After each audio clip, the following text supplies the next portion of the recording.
Hello, I'm Chef Marina Mustafa. During Ramadan, we are always looking forward to the kuih and different kinds of treats to break our fast before we go on to the main meals. So I'm going to teach you how to make kuih Keria with gula melaka coating. Okay, I'm boiling some water already at the moment, and I've got with me 500 grams of sweet potato. I'm going to put it in, then I'm just going to close the lid so it will boil until it's tender and ready to mash. Alright. Okay, so after boiling about 20 minutes, it looks like it's nice and tender. If you are not sure, just grab a knife and just poke it through. There, it's very nicely, smoothly going right in. Is ready. Another indication that is ready is if you see the sweet potato cracking up. Can you see it's cracking here? That means it's like ready. It means it's tender right to the inside. Okay, so I'm just going to lift this up, put it in a bowl. Right, so before I actually put the flour and the baking powder and the salt in, I'm going to mash the potatoes first. So I'm just going to put it in this chopper. Okay, so that goes right into the bowl. Okay, that's done. So before you actually put in the flour and the salt and the baking powder, just let this cool, because if I put everything now, it's going to be too soft and too hot for me to handle. So we're just going to let it rest, and then I'm going to put all the thickening agents. All right, so once we've taken out the, once we've mashed the sweet potato, I'm going to put in flour, which is 1 cup, butter to tenderize it, okay, and then I'm going to put a teaspoon of baking powder, bit of salt, and rice flour. The reason why we're putting the rice flour is so that it will be nice and crunchy on the outside. So I'm just going to mix everything together with a spatula. At this point, I'm just basically knead this with my hands, right? And then we're just going to go into the dough. See, I'm making this into a nice soft dough. So this is basically how the texture should be like.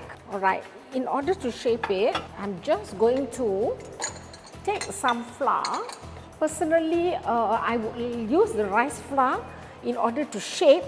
Just dab my hands because I want it to be crispy on the outside, which is why I'm going to use the rice flour.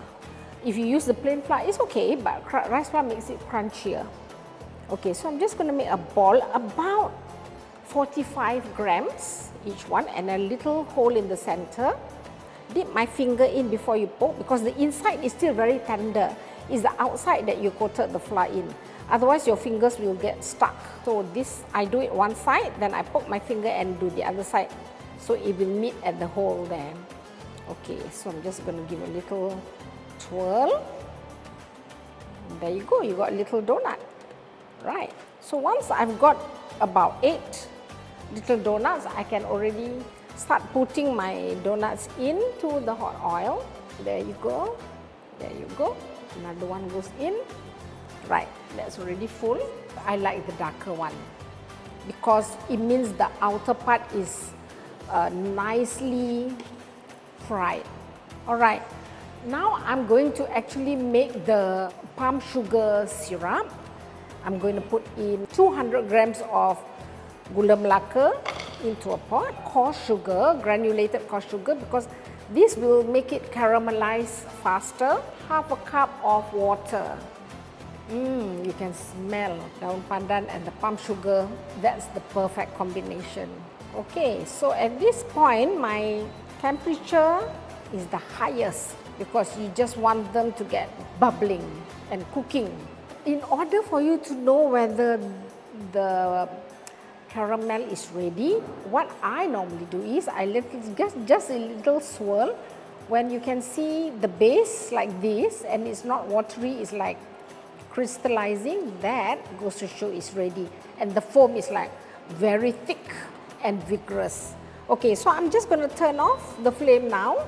Give another little baby mix. And then I'm going to throw in all the sweet potatoes, doughnuts in, right. Okay, so can you see how shiny and glossy it is? Okay, as long as it's coated evenly. You can see the little strings. Can you see the little strings there? Okay, that goes to show it's ready. I'm going to use a tong to lift up. Right. Ooh, this looks good. And see how the gloss is? That's the nice part. Okay, my Kuih Keria is ready. I am so excited to try it, but I dare not because it's still nice and hot. In a short while, the outsides are going to be nice and crunchy and firm, but the inside will be nice, soft and tender. So enjoy, order our Eco Pack. So this Ramadan, don't work too hard buying groceries. Just buy our Eco Pack to make your own Kuih Keria at home.